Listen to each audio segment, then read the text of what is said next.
सुप्रभात दोस्तों, welcome to S2 classes, Subra Saraswati classes. तो आज की क्लास में जैसा कि हमें बताया गया है और हमें पता चला है कि केमिस्ट्री में जो सॉल्यूशन चैप्टर है उससे एक केस बेस स्टडी क्वेश्चन होगा और एक बायोमोलिक्यूल्स है उससे होगा, यानी इन दोनों से केस बेस स्टडी क्वेश्चन होने की प्रोबेबिलिटी ज्यादा है।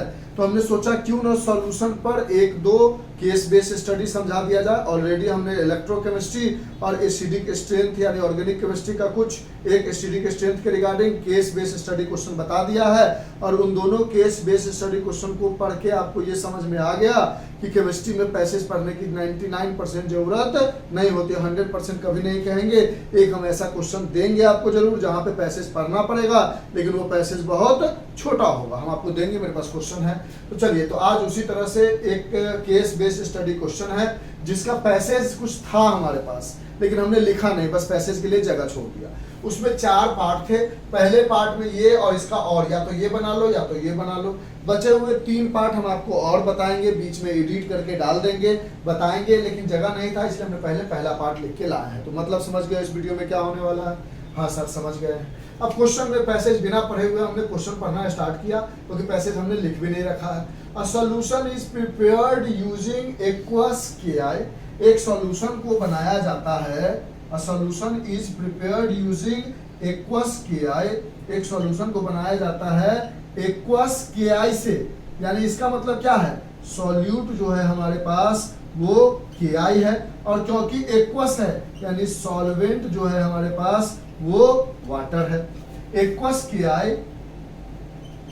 Turn out to be 20% weight by wait.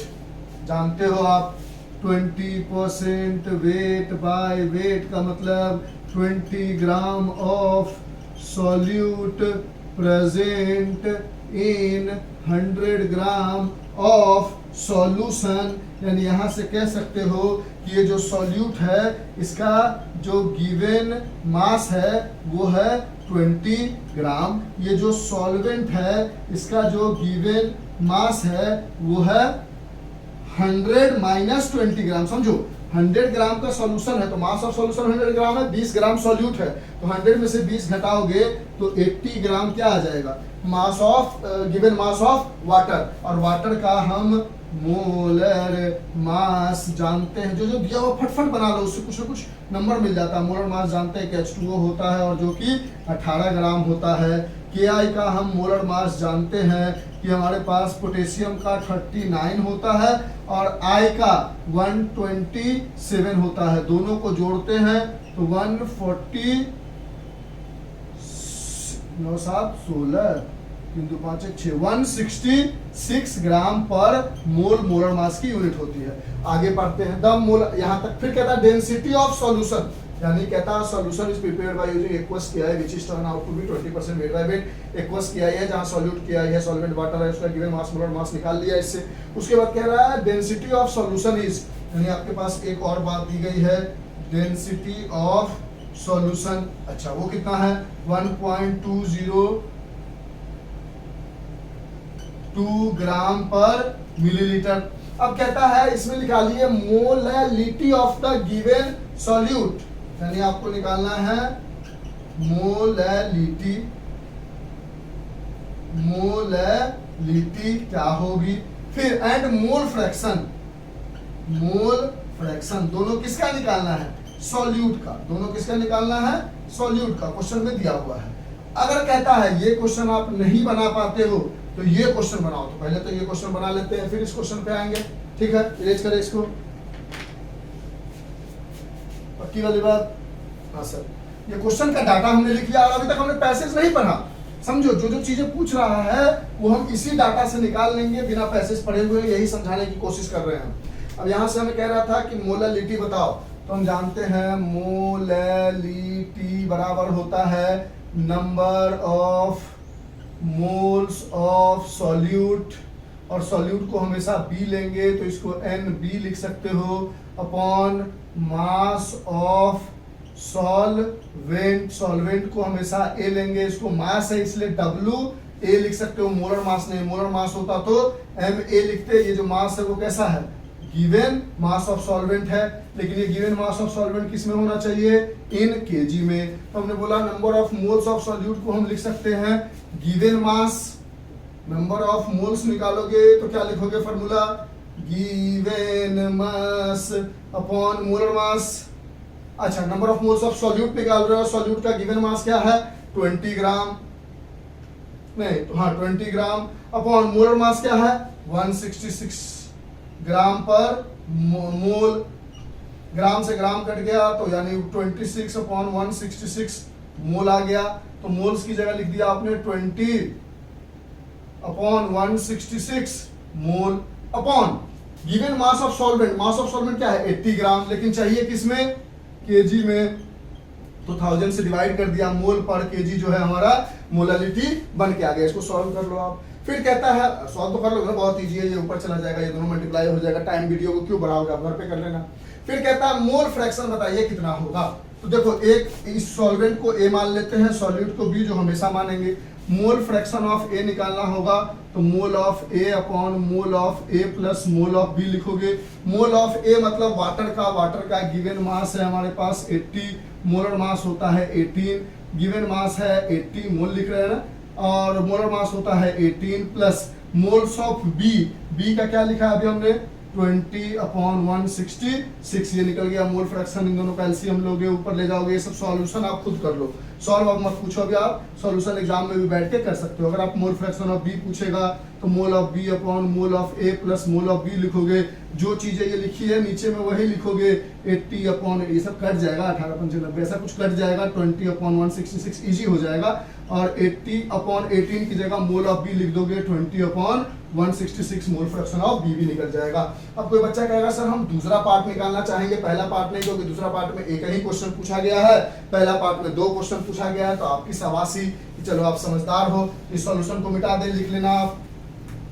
हाँ सर सही कह रहे हो, हम भी यही बनाएंगे। तो देखो आप बना पाते हो या नहीं। इसमें क्या है हमारे पास, मोलारिटी निकालना है। क्या निकालना है, मोलैरिटी। मोलैरिटी क्या होता है, number of moles of solute तो होता है, upon volume of solution in litre होता है। वहां पर मास ऑफ सॉल्वेंट होता था, इसलिए 80 अपॉन 1000 लिख रहे थे। यहाँ पर वॉल्यूम ऑफ सॉल्यूशन चाहिए, तो हम जानते हैं वॉल्यूम दिया नहीं गया है, तो डेंसिटी ऑफ सॉल्यूशन बराबर mass of solution upon volume of solution होता है।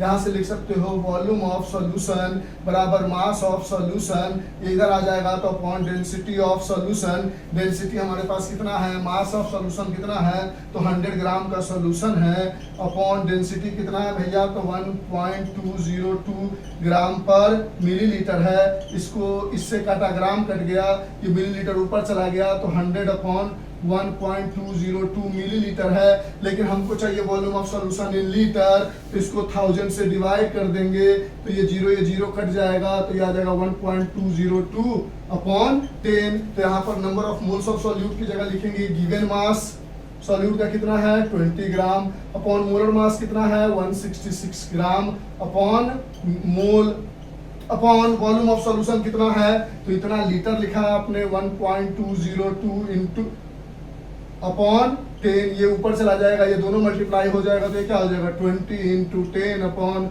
166 इंटू 1.202, और इसको सॉल्व कर लोगे तो ये मोल पर लीटर में आंसर आ जाएगा। तो या तो ये कर लो आप, या तो पहला वाला पार्ट कर लो, दूसरे वाले पार्ट में तो मेहनत करवा दिया ना डेंसिटी निकालने का, लेकिन फिर भी ये इजी है, जो मन है वो कर लो। तो पहला पार्ट कंप्लीट हो गया, उसका और भी हो गया। अब इसको आप नोट डाउन करो, बीच में हम थोड़ा सा एडिट करेंगे और नया क्वेश्चन को लिख देंगे ताकि टाइम का बचत हो सके। तो जो हमने देखा पहला वाला पार्ट, क्या उसमें हमें पैसेज पढ़ना पड़ा? नहीं। अब उसी तरह उसी पैसेज का दूसरा वाला पार्ट देखते हैं। कहता है which of the following is correct relationship between mole fraction and molality. कुछ ऐसा दिया हुआ है कि मोल फ्रैक्शन ऑफ 2, यानी 2 जब भी दिया गया है, यानी मोल फ्रैक्शन ऑफ डी दिया गया है, इज मोलालिटी, स्मॉल एम क्या है यहाँ पर मोलालिटी, हमको समझना पड़ेगा, ऐसा कुछ दिया हुआ नहीं है क्वेश्चन में। और कैपिटल एम क्या है मोलर मास, और कैपिटल एम के आगे लगा हुआ है 1, यानी मोलर मास ऑफ 1 है, यानी 2 ले रहे हो तो मोलर मास 1 आना चाहिए। तो ऐसा कुछ 4 ऑप्शन दिया गया है, बताओ इसमें क्या रिलेशन होगा। तो सबसे पहले हमने बोला कि हमें पता है मोल फ्रैक्शन ऑफ 2 निकालने के लिए हमें मोल फ्रैक्शन ऑफ 2 ऐसे डिनोट करते हैं ना, मोल फ्रैक्शन ऑफ 2 निकालने के लिए mole of 2 upon mole of 1 plus mole of 2 करना होगा। और मोलालिटी निकालने के लिए जिसको स्मॉल m से डिनोट करते हैं, मोल ऑफ टू को सॉल्यूट लेते हैं upon mass of solvent that is m1 लेना होगा। समझो बात को, क्या होता है मोलालिटी बराबर होता है ना number of moles of solute, और सॉल्यूट को हम 2 मान के चल रहे हैं और सॉल्वेंट को 1 मान के चल रहे हैं, तो जो 2 है उसकी जगह 2 आएगा। लेकिन नीचे में क्या लिखते हैं, मास ऑफ सॉल्वेंट, और वो किसमें लिखते हैं, केजी में, तो मास ऑफ सॉल्वेंट 1 माना है हमने सॉल्वेंट को, तो m1 लिख दिया। अब इन दोनों में से हम इसको उठा लेते हैं, इसको इरेज कर देते रहने देते हैं, 2 वाला उठाते हैं n2 अपॉन, नीचे में से अगर हम n2 को कॉमन ले ले तो यहाँ पर क्या बचेगा, n1 अपॉन n2 प्लस 1 बचेगा। देख लो अच्छे से देख लो, यहाँ पर क्या n2 है, कॉमन लिया तो n1 अपॉन n2 अंदर ले जाओगे, जिससे मल्टीप्लाई होकर n2 n2 कट जाएगा, n1 बचेगा, इससे मल्टीप्लाई होकर n2 बचेगा, यानी यहाँ से n2 ये सब तरीका होता है किसी भी चीज को सॉल्व करने का। 12th में आ गए हो तो समझ भी सकते हो आप। यहाँ से हम आगे बढ़े तो हमने बोला 1 अपॉन, इसको सीधा लिख लेते हैं, 1 प्लस n1 अपॉन n2 हो गया। यहाँ से बोला हमने 1 अपॉन 1 प्लस n1, मतलब क्या हो गया, मोल ऑफ 1, मोल ऑफ 1 को हम लिख सकते हैं given mass of 1 upon molar mass of 1 upon mole of 2 बराबर हम क्या लिख सकते हैं, मोल ऑफ 2 को रहने देते हैं क्योंकि इसमें मोल ऑफ 2 की जरूरत है। समझो कैसे कर रहे हैं हम, कहता है मोलरिटी और मोल फ्रैक्शन में क्या रिलेशन है, तो हमने पहले मोलरिटी का फार्मूला लिख दिया, मोल फ्रैक्शन का फार्मूला लिख दिया।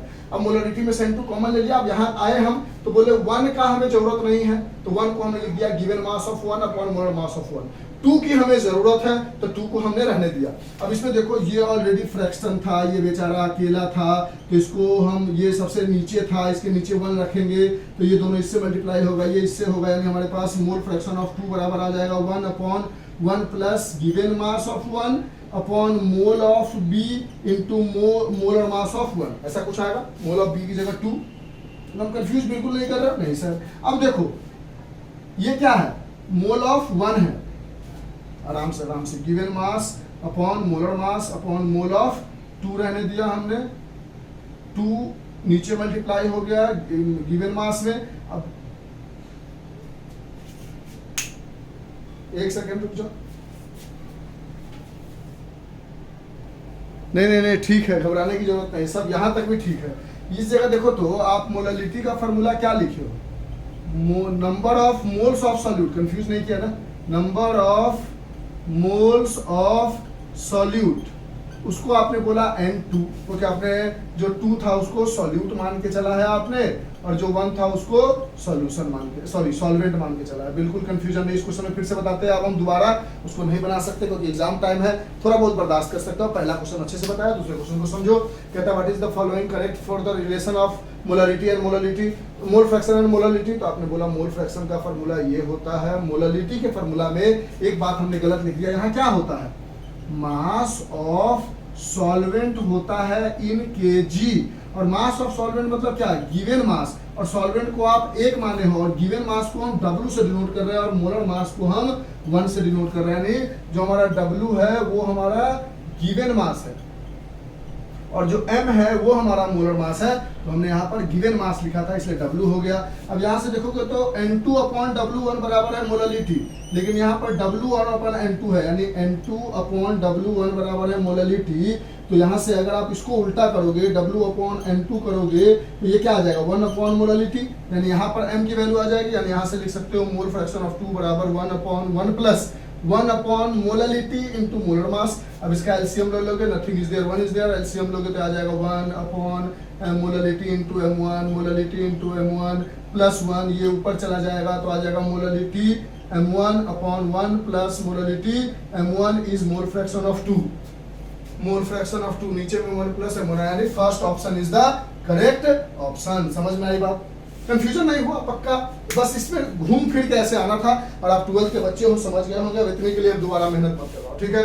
तो दूसरा क्वेश्चन भी हो गया, बहुत बार मेहनत कर दिया, थोड़ा सा ऊपर नीचे हो गया था। अब एक बार बना चुके हैं, हमारे पास स्मार्ट बोर्ड है ना, एक ही क्वेश्चन को पीछे करके फिर से समझा देंगे, तो हमें दोबारा सारी बातें लिखनी पड़ेगी, तो आपको समझ में आ गया होगा। अगर बीच में थोड़ा सा ऊपर नीचे गए हैं तो उससे आपको कंफ्यूजन नहीं होना चाहिए। अब हमारे पास कह रहा है next question, which of the following is temperature dependent. तो ये बात रट लो भाई, बड़ी क्वेश्चन आता है, टेम्परेचर डिपेंडेंट पूछे मोलालिटी, एक ही ऑप्शन है आपको क्लास 12th के रिगार्डिंग, एक ही ऑप्शन है कि टेम्परेचर डिपेंडेंट पूछे तो उसमें मोलारिटी देखने को मिलेगा। जाओ एकदम लिख लो आप, क्यों है इसके लिए हमने पूरा डिटेल में बताया है। अब बहुत सारे बच्चों को ये बातें आती है, ठीक है, इतना सारा बच्चा पढ़ चुके हैं, ठीक। अब कहता है which of the following is true for aqueous solution of solute in terms of concentration terms. यानी कह रहा है कंसंट्रेशन टर्म्स में मोलारिटी एक जो है वो एक मोलारिटी के बराबर होगा, या एक मोलारिटी जो है वो बड़ा होगा एक मोलारिटी से, या एक मोलारिटी जो है वो छोटा होगा एक मोलारिटी से, या इसको बता ही नहीं सकते आप, कैन नॉट बी प्रिडिक्टेड। तो क्या होगा इसका ऑप्शन? तो हमने बोला पहले तो हम फार्मूला लिखेंगे, मोलारिटी बराबर number of moles of solute upon volume of solution in litre, और मोलारिटी बराबर हम लिखेंगे number of moles of solute upon mass of solvent. कौन सा mass? Given mass of solvent in KG. यहां देखो तो सॉल्यूशन का वॉल्यूम डालना है, यहां देखो सॉल्वेंट का मास डालना है। तो अगर पानी बढ़ाओगे तो ऑब्वियस सी बात है सॉल्वेंट बढ़ेगा, लेकिन सॉल्यूशन का वॉल्यूम ड्रास्टिकली ज्यादा बढ़ेगा। इसके देखो यहाँ पर सॉल्यूशन का पूरा वॉल्यूम ले रहे हो, उसमें सॉल्यूट भी इन्वॉल्व है, यहाँ पर सिर्फ सॉल्वेंट का मास ले रहे हो, तो थोड़ा थोड़ा ये कम रहेगा। तो ये अगर घटेगा तो ये क्या होगा? बढ़ जाएगा, और ये अगर बढ़ेगा तो ये क्या होगा? घट जाएगा। सोच लो अच्छे से, कौन ने उल्टा लिख दिया ना, ये बढ़ रहा है ना, ये बढ़ेगा तो ये क्या होगा? घट जाएगा। अरे सर 2 बार गलती मत करो, अरे आप खुद समझ गए, कोई गलती फलती नहीं है, ठीक है। देखो यहां से हमने बोला वॉल्यूम ऑफ सॉल्यूशन है ना, तो वॉल्यूम किसका ज्यादा है? इसका, क्योंकि सॉल्यूशन का वॉल्यूम ले रहा है, और यहाँ सॉल्वेंट का जो भी चीज ले रहे हैं, यहाँ पर टर्म क्या आ रहा है? सॉल्यूशन, यहाँ पर क्या आ रहा है? सॉल्वेंट। इन दोनों में कौन बड़ा है? तो सर ये बड़ा है, तो यानी ये बड़ा हो रहा है तो ये कम होगा क्योंकि ये इसके नीचे है। इन दोनों में कौन बड़ा है सर? इन दोनों में, तो ये छोटा था तो ये छोटा होगा, तो ये बड़ा होगा, यानी मोलारिटी जो है कहीं ना कहीं मोलारिटी से छोटा होगा, यानी ये ऑप्शन करेक्ट। फिर से इस बात को सुन लो, हमने बोला मोलारिटी बराबर क्या है? Number of moles of solute upon volume of solution in litre है, कोई दिक्कत नहीं सर। अब आपसे कोई पूछे कि बताओ वॉल्यूम ऑफ सॉल्यूशन बड़ा है या मास ऑफ सॉल्वेंट बड़ा है? इन दोनों में बड़ा कौन है? बॉक्स लगा दिया, और बोला गया कि बताओ बड़ा क्या है, और सॉल्यूशन बराबर होता है सॉल्यूट प्लस सॉल्वेंट। तो आपने बोला कि ऑब्वियस सी बात है सर सॉल्यूशन का लेना है, यानी सॉल्यूट भी इन्वॉल्व है, यहाँ सिर्फ सॉल्वेंट की बात हो रही है, यानी सॉल्यूट इन्वॉल्व नहीं है, यानी वॉल्यूम ऑफ सॉल्यूशन बड़ा हो गया। अब यहाँ पर सॉल्यूशन है और यहाँ पर सॉल्वेंट है, यानी ये कहीं ना कहीं इससे बड़ा है, तो ये बड़ा होगा, तो इसके कंपेयर में ये तो छोटा हो जाएगा ना। अगर इन दोनों को कंपेयर करोगे तो ये बड़ा है, यानी ये बढ़ रहा है, तो ये घटेगा क्योंकि नीचे में है डिनोमिनेटर में। अब ये घट रहा है तो ये कहीं ना कहीं बढ़ेगा, यानी मोलारिटी से बड़ा मोलारिटी हो जाएगा क्योंकि इसका डिनोमिनेटर छोटा है और इसका डिनोमिनेटर बड़ा है। अब केस स्टडी बेस्ड समझ में आया? थोड़ा बहुत ऊपर नीचे, हम भी थक गए ना, लगातार कंटिन्यूअस वीडियो बना रहे हैं कि आपको जितना हो सके वो कर दे, फिर भी हमने आपको अच्छे से समझाया, अभी और बनाएंगे, ठीक। कोई कंफ्यूज करने की जरूरत नहीं है। अगर दिक्कत हुआ हो एक बार देखो, केस स्टडी बेस्ड है, 4 नंबर पक्का है और सॉल्यूशन आने वाला है, तो हमने सब समझा दिया। तो क्या इन सब क्वेश्चंस को बनाने के लिए हमें पैसेज पढ़ना पड़ा? नहीं। तो ये तीसरा पैसेज हमने प्रूफ करके दिखाया कि पढ़ने की जरूरत नहीं है। अब एक चौथा पैसेज सॉल्यूशन का ही दिखाएंगे जहां पढ़ने की जरूरत है, लेकिन वो पैराग्राफ फिर बहुत छोटा है, पढ़ना हमारे लिए आसान है। देख लो, बताते हैं। चलो तो इसको कर लो। अच्छा लगा, अगर वाकई अच्छा लगा तो कमेंट करो, थोड़ा भी कंफ्यूजन हो कमेंट करो, वो पार्टिकुलर किसी भी क्वेश्चन में होगा 1-2 में, उसको हम व्हाट्सएप पे या नंबर अगर आप हमको बोलोगे तो हम शेयर कर देंगे, या फिर हम आपको कमेंट में ही उसको समझा कर आपको बता देंगे, या एक पर्टिकुलर वीडियो बना देंगे, जैसा बोलोगे। अभी आपको एग्जाम में अच्छे नंबर लाने की जरूरत है। बाय। अच्छा लगे तो छोटा comment. Bye. Thank you sir.